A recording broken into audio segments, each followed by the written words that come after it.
Bendiciones a todos, Dios los bendiga.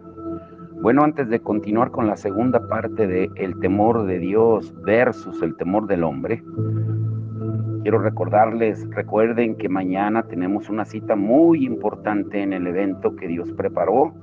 Lleguemos puntuales a las 10 de la mañana para preparar todo y estar a la expectativa de lo que Dios va a hacer. Seamos puntuales, por favor. Todos podemos ser útiles en el reino de Dios. Recordemos que dice en 1 Corintios 3, unos siembran, otros riegan, pero la gloria siempre será del Señor. Y estemos a la expectativa porque van a ser 2 días. Mañana será aquí en Callejones y Granados y el domingo en León. La salida a León será a las 8:30 el domingo de la Humanista, para que estén al pendiente y escuchen bien. Mañana a las 10 de la mañana, como si fuera nuestro servicio aquí en el terreno para preparar todo. Y recuerden que se necesitan mínimo 10 hombres para armar esa carpa grande de circo y preparar todo lo que el Señor ya tiene listo. Nosotros solamente dispongamos nuestro corazón para ser instrumentos útiles en sus manos y que Él sea exaltado en todo. Bueno, pues continuando con la palabra de ayer, el temor de Dios versus el temor del hombre, parte 2. Y te pregunto, ¿a quién temes? Yo, la verdad, anhelo que te des cuenta de que estamos enfatizando a propósito este temor de Dios, el cual ha sido tan olvidado en nuestra iglesia moderna. Debemos amar apasionadamente a Dios y tener un gran gozo por su Hijo Jesucristo y por el privilegio de servirle. Y es la bondad de Dios la que nos guía al arrepentimiento. Pero también debemos saber que es el temor de Dios y su juicio lo que nos guarda de pecar premeditadamente. Hebreos 10, 26 al 31 dice, porque si pecaremos voluntariamente después de haber recibido el conocimiento de la verdad, ya no queda más sacrificio por los pecados, sino una horrenda expectación de juicio y de hervor de fuego que ha de devorar a los adversarios. El que viola la ley de Moisés por el testimonio de 2 o 3 testigos muere irremisiblemente. ¿Cuánto mayor castigo pensáis que merecerá el que pisoteare al Hijo de Dios y tuviere por inmunda la sangre del pacto en la cual fue santificado, e hiciere afrenta al Espíritu de gracia? Pues conocemos al que dijo, mía es la venganza, yo daré el pago, dice el Señor. Y otra vez, el Señor juzgará a su pueblo. Horrenda cosa es caer en manos del Dios vivo. Una persona es seducida por el pecado cuando considera como común o familiar lo que Dios considera como santo. Con mucha frecuencia tomamos livianamente las cosas que Dios toma seriamente y tratamos seriamente las cosas que Dios trata livianamente. Somos muy serios acerca de parecer respetables ante otras gentes, pero eso no es tan importante para Dios como las motivaciones de nuestros corazones. Hemos conocido a hombres que fueron atrapados en el pecado y todos mientras decían, yo amo a Jesús, porque ellos medían su condición espiritual por lo que sentían por Jesús, pero ¿lo amaban suficientemente como para morir al pecado que los ataba? Claro que no, porque no tenían temor de Dios. Ahora, regresando a la ilustración que vimos ayer del monte Sinaí, debemos señalar algo que pasa desapercibido para la mayoría de la gente. Dios instruyó tanto a Moisés como a Aarón para que vinieran a la montaña en Éxodo 19, 24. Moisés subió, pero por alguna razón encontramos a Aarón de regreso en el campamento, en Éxodo 32, 1. Aarón regresó porque estaba más cómodo en la presencia de los otros creyentes más que en la presencia de Dios. Pero te pregunto, ¿no nos parecemos a esto en nuestras iglesias actuales? Estamos más cómodos yendo a la iglesia, teniendo comunión con otros cristianos y manteniéndonos ocupados con las tareas del ministerio más que con el Señor. Evitamos estar solos en su presencia. En lugar de eso, nos rodeamos de gente y actividades, deseando que esto esconda nuestro vacío. Josué, por el otro lado, tenía un corazón que buscaba de Dios. Él quería estar tan cerca de la presencia de Dios como le fuera posible. Permaneció al pie de la montaña por 40 días, mientras Moisés estaba con Dios, en Éxodo 32:17. Él estuvo tan cerca como pudo, sin llegar a donde solo Moisés y Aarón habían sido invitados. Josué temió lo suficiente a Dios como para no ser presuntuoso. Mientras Josué, esperaba en la montaña, el pueblo en el campamento crecía en inquietud. Estaban en una tierra extraña. Su líder se había ido por más de un mes y Dios aún no se había revelado. Y comenzaron a cuestionar a Dios y a Moisés. En Éxodo 32:1. Viendo el pueblo que Moisés tardaba en descender del monte, se acercaron entonces a Aarón y le dijeron: levántate, haznos dioses que vayan delante de nosotros, porque a este Moisés, el varón que nos sacó de la tierra de Egipto, no sabemos qué le haya acontecido. En apariencia ellos respetaban y temían a Dios. Oh Moisés, habían rogado, Él es muy maravilloso para nosotros. Ve tú y habla con Él y dinos lo que dice. Nosotros escucharemos y obedeceremos. Ellos habían visto cuán terrible y poderoso era Dios.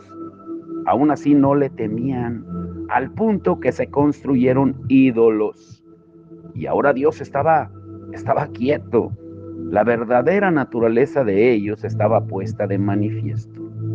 Fácilmente podemos temer a Dios mientras Él está haciendo milagros y demostraciones de su poder, pero Dios también está buscando por aquellos que son reverentes y temerosos de Él, aun cuando no perciben su presencia o poder, como los niños que obedecen aun cuando sus padres no los están mirando. La verdadera obediencia es tal cuando nadie está alrededor de nosotros para verificarlo. Dios le dijo a Israel en Isaías 57:11: no he guardado silencio desde tiempos antiguos y nunca me has temido. En esencia, Él preguntó: ¿por qué mi pueblo no me teme? Y entonces Él respondió su propia pregunta, al observar que la gente no le temía, puesto que Él no se había manifestado con su tremendo poder durante algún tiempo. En otras palabras, cuando la gente no lo veía mostrarse asombrosamente, actuaban como si Él no estuviera ahí. El silencio de Dios expuso las verdaderas motivaciones del corazón de la gente. Y es en el medio del desierto, mientras se enfrentan las pruebas, no en un servicio ungido y poderoso, cuando un verdadero creyente es revelado. Una persona es en la prensa lo que realmente es.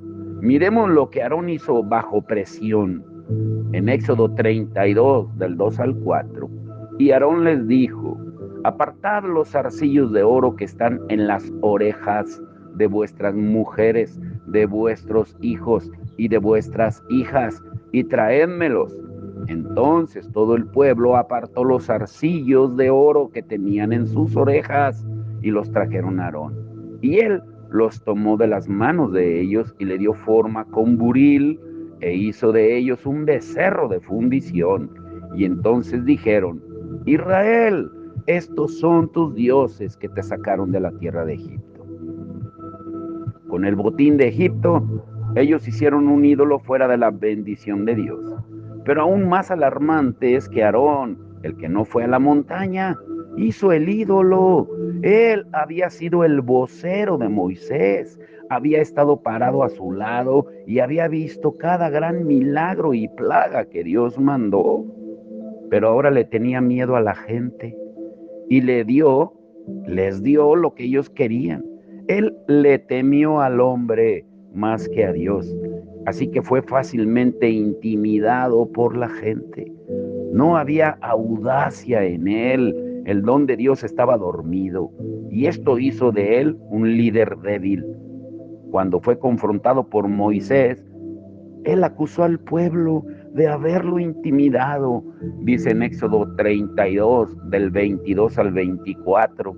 Y respondió Aarón: no se enoje mi señor, tú conoces al pueblo que es inclinado al mal, porque me dijeron: haznos dioses que vayan delante de nosotros, porque a este Moisés, el varón que nos sacó de la tierra de Egipto, no sabemos qué le haya acontecido. Y yo les respondí: ¿quién tiene oro? Apartadlo. Y me lo dieron y lo eché en el fuego y salió este becerro. Miren nada más, qué excusa, ¿eh?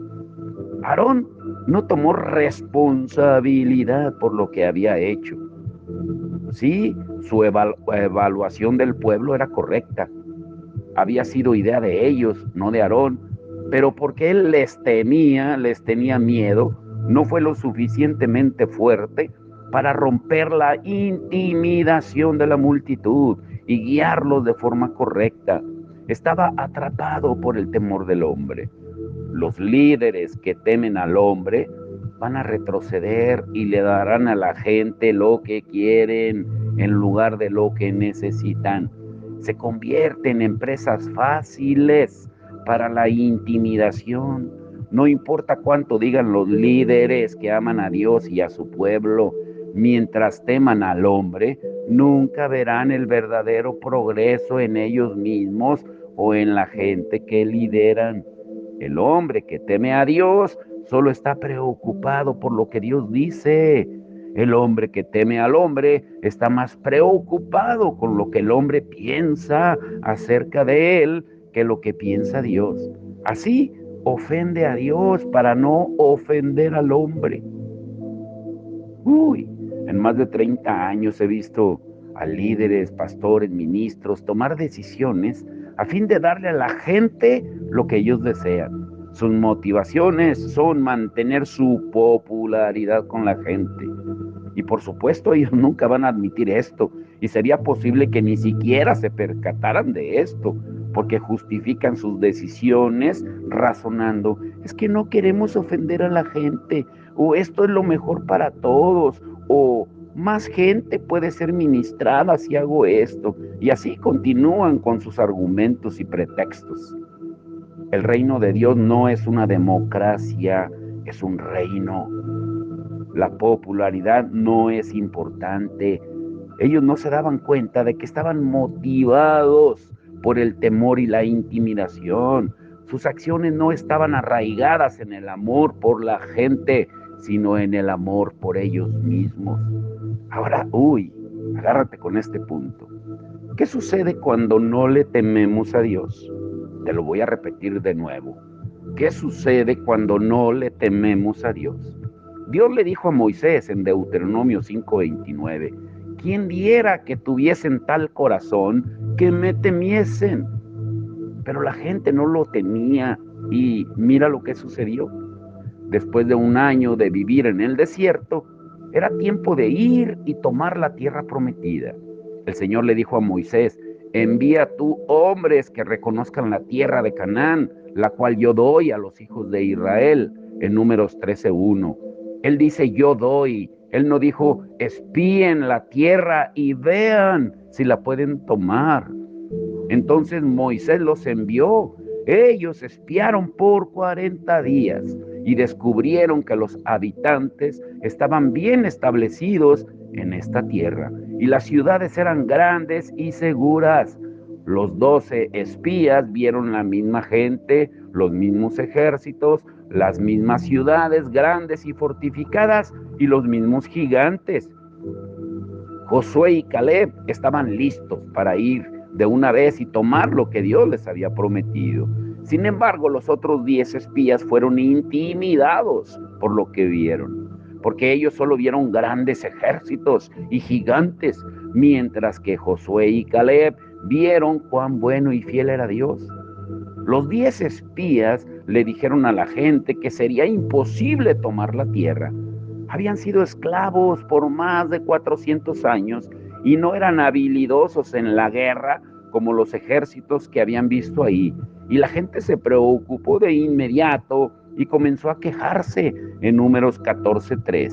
¿Y por qué nos trae Jehová a esta tierra para caer a espada y que nuestros niños sean por presa? ¿No nos sería mejor volvernos a Egipto? En este versículo encontramos la raíz del temor del hombre. ¿No nos sería mejor? Esta gente estaba intimidada porque solo pensaban en ellos mismos. Ellos no dijeron lo que Dios dice es lo mejor. En lugar de eso preguntaron, ¿qué es lo mejor para nosotros? ¿Cuán claro puede ser? La raíz del temor del hombre es el amor a uno mismo. Escúchalo bien, anótalo y grábatelo. La raíz del temor del hombre es el amor a uno mismo. Cuando amas tu vida, buscas salvarla y serás intimidado por cualquier cosa que te amenace. Por eso Jesucristo dijo que el que estima su propia vida no es digno de ser su discípulo. Dios trajo a esta gente al lugar donde no tenían elección, sino solo confiar en Él. Y parecía que serían todos destruidos por los habitantes de esta nueva tierra. Pero en lugar de confiar en Dios, actuaron como si Dios los hubiera salvado de los egipcios, solo para ser muertos por los cananitas. Y por supuesto que esto suena ridículo, pero todos nosotros enfrentamos tiempos en los que se nos requiere seguir al Señor en situaciones que parecen peligrosas o dañinas para nuestras vidas. Solo podremos seguirlo a Él en aquellas circunstancias cuando hayamos establecido en nuestros corazones que Dios es bueno. Solo hay bien en Él. Nunca nos hará nada solamente por beneficio a nuestras expensas o un daño eterno. Debemos recordar que Dios juzga por la eternidad, mientras que el hombre juzga durante 70 u 80 años. Ahora, número 2, te pregunto, ¿qué prefieres? ¿El rechazo de Dios o el rechazo del hombre? Caleb y Josué eligieron el camino difícil. Dios dijo que tenían un espíritu diferente en ellos y que lo habían seguido plenamente. El resto no quería poner en riesgo su bienestar por obedecer a Dios. Él fue fiel a Caleb y Josué. Ellos fueron los únicos de esa generación en entrar a la tierra prometida, como dice Números 14, 24 al 30. Aquellos que buscan salvar sus vidas terminan perdiéndolas. Dios pronunció su destino diciendo, en cuanto a vosotros, vuestros cuerpos caerán en el desierto y conoceréis mi castigo. En Números 14, 32 al 34. Es un asunto serio saber cuántos serán rechazados por Dios porque le tuvieron miedo al rechazo del hombre. Por eso oremos, para que todos aprendamos a deleitarnos en el temor de Dios, porque el temor de Jehová es manantial de vida para apartarse de los lazos de la muerte, dice Proverbios 14:27. Ahora, escucha este último punto, que nos ayudará a caminar en la voluntad de Dios durante el tiempo de intimidación. Y grábate también esta frase: el temor de Dios produce confianza y valentía. Y otra pregunta, entonces, ¿debemos actuar o reaccionar? ¿Qué piensas? La intimidación puede venir por las circunstancias, los pensamientos o la gente. La mayoría de las personas lucha con la intimidación que viene a través de otros. El temor del hombre es una descripción adecuada para ese tipo de presión, porque el temor del hombre provoca que evitemos el rechazo, el daño o el reproche de parte del hombre, sin considerar el rechazo por parte de Dios. Una persona que le teme al hombre ofenderá al único que no ve, a fin de no ofender a los que sí se ve. Por eso, esto es para entendidos. Debemos saber la diferencia entre pacifistas y pacificadores. Jesucristo dijo, bienaventurados los pacificadores, no los pacifistas. Hay una gran diferencia. Un pacifista prefiere mantener las cosas en paz, a pesar de involucrar su integridad y aceptar mentiras, con tal de no tener conflicto. Un pacificador dice la verdad, porque le teme a Dios, tiene el temor de Dios. Jesús nos exhortó en Lucas 12, 4 y 5. Uy, escuchen esto. Amigos míos, no temáis a los que matan el cuerpo y después nada más pueden hacer, pero les enseñaré a quién deben temer. Teman a aquel que después de haber quitado la vida, tiene poder de echarla en el infierno. Sí les digo, a este temed. Si le temes al hombre cuando Dios te lleva a una dificultad o prueba, vas a tratar de protegerte y preservarte a ti mismo en lugar de hacer la voluntad de Dios. Buscarás ejercitar la tuya propia.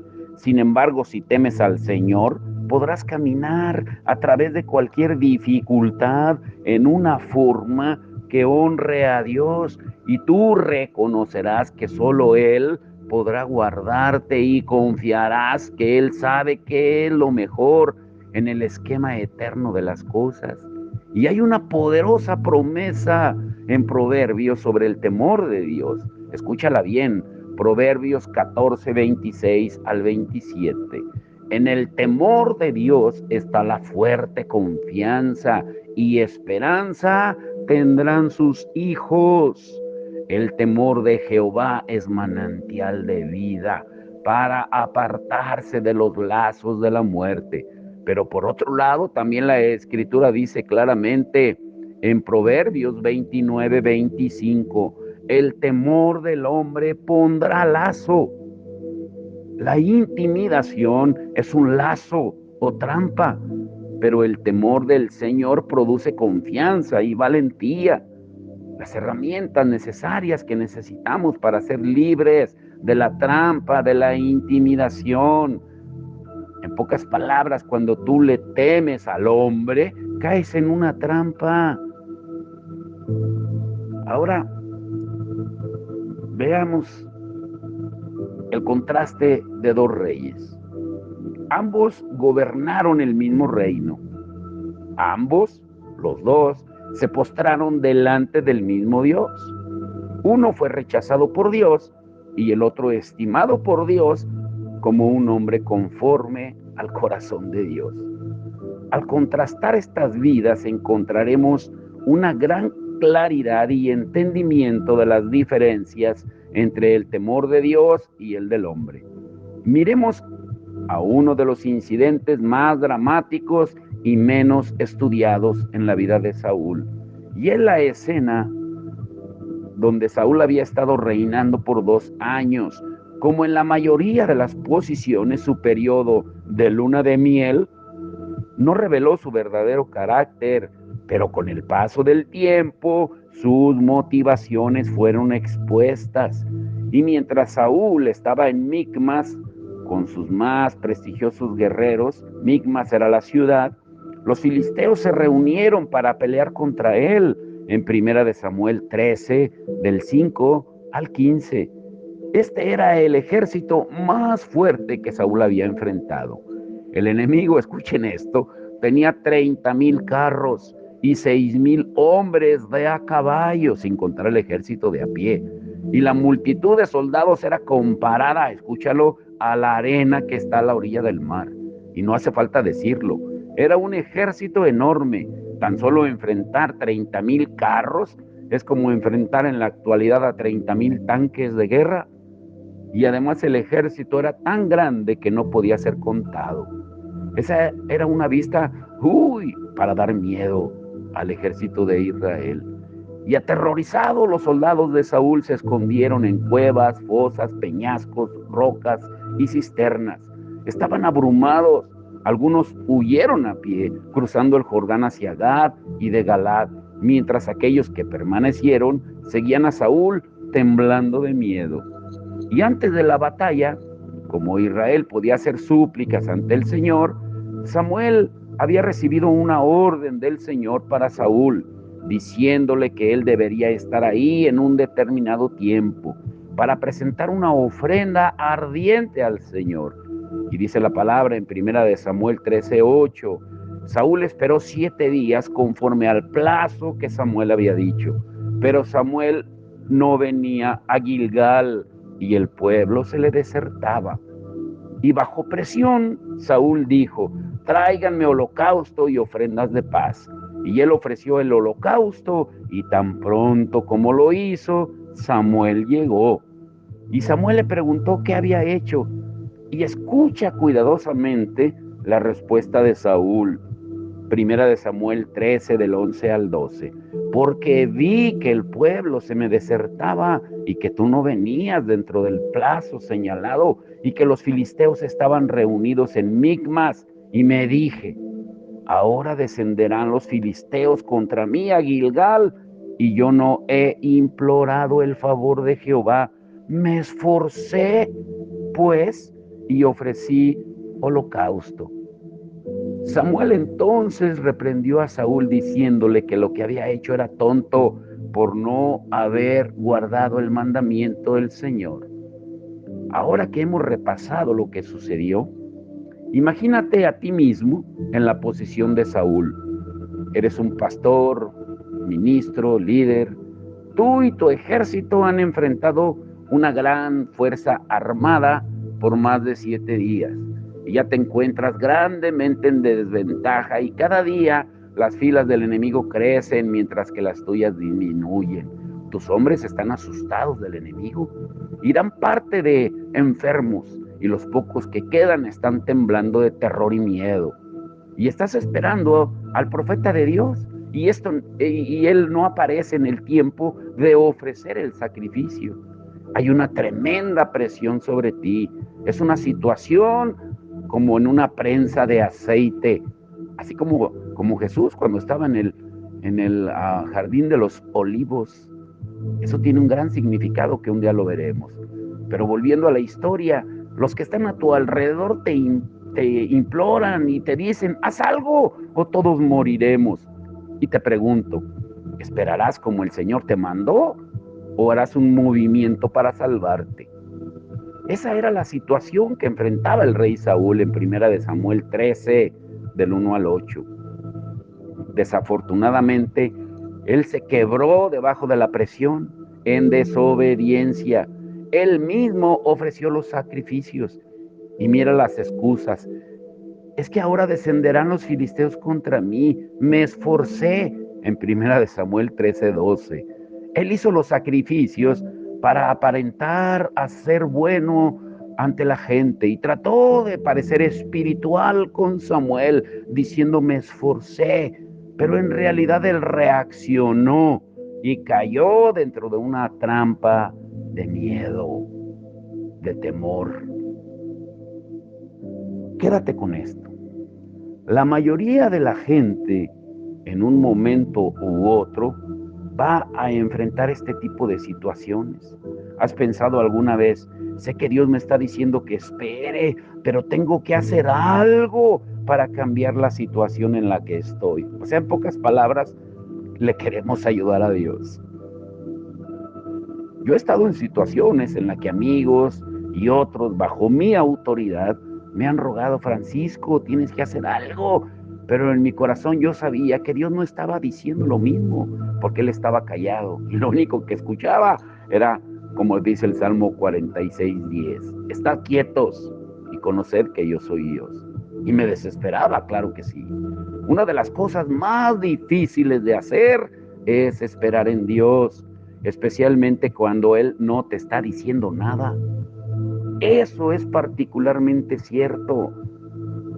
Con tantos recursos que hay hoy en día, usualmente podemos hacer algo que pase aún si Dios no se está moviendo.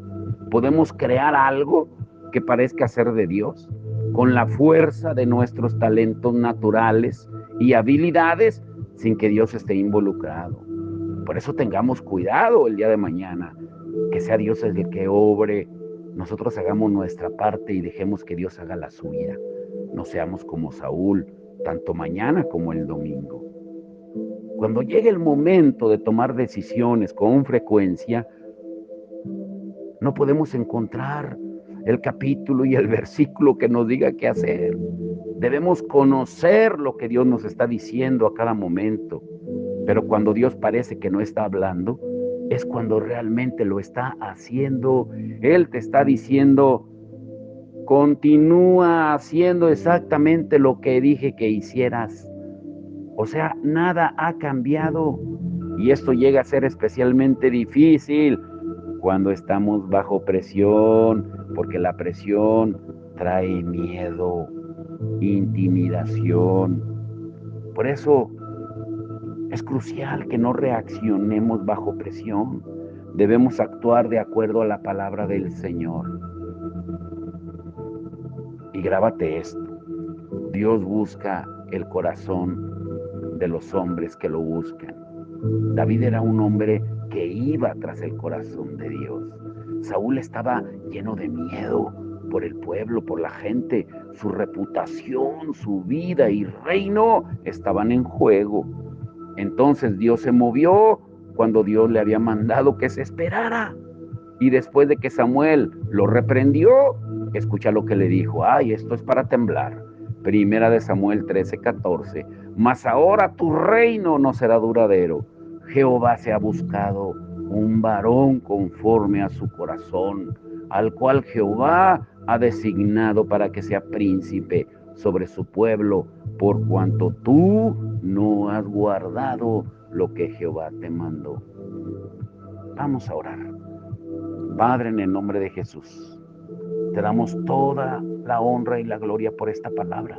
Es fuerte tu palabra, la de ayer y la de hoy, porque muchas veces decimos que te tenemos temor a ti, que tenemos el temor de Dios, pero cuando se presenta el hombre, en realidad al que tememos es al hombre. Por eso, ¿a quién tememos? Esa es la pregunta clave. El temor de Dios versus el temor del hombre. Y hoy tú descubres nuestro corazón. Podemos hacer cosas, aparentemente hasta ofrecer sacrificio como Saúl, pero solamente por temer al hombre. Señor, que el día de mañana, el domingo, que tú te glorifiques, que lo hagamos por temor de Dios, no por temor al hombre, a los números, a cuántos vendrán, cuántos no vendrán, porque esa es decisión tuya. Tu palabra dice que tú sabes los que ya han de ser salvos y tú agregas los que han de ser salvos, pero nosotros no.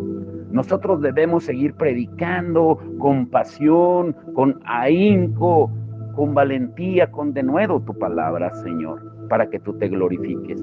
Te rogamos que tú te glorifiques en estos 2 días, Señor, que tú uses a cada hermano y a hermana, y te damos las gracias por lo que tú estás haciendo, por las puertas que estás abriendo, Señor, porque para darle de comer a 250 gentes, Señor, que están contempladas, solamente tú lo puedes hacer, Señor.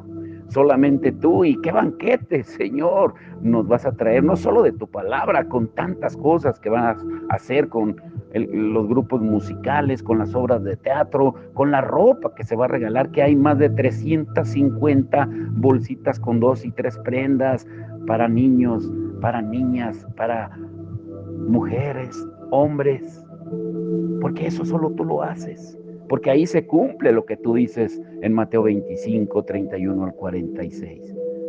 No solamente es la palabra, sino es la necesidad de la gente, porque cuando tú suples necesidades como tú lo hacías, tú alimentabas multitudes, como aquella ocasión cuando te dijeron los discípulos: Maestro, hace 3 días que la gente está con nosotros y no han comido. Y tú les dijiste: denles ustedes de comer.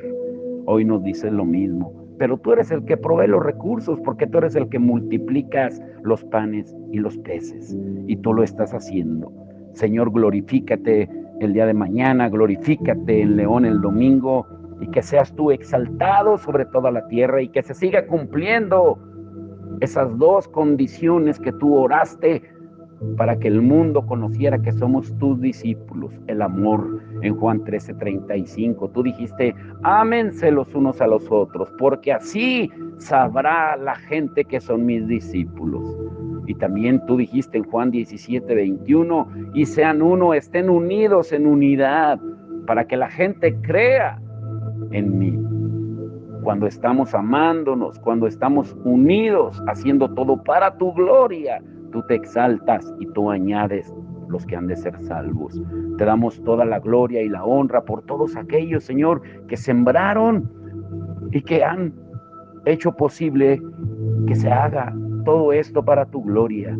Porque tú lo dices, que hagamos riquezas en el cielo donde la polilla ni el orín corrompen.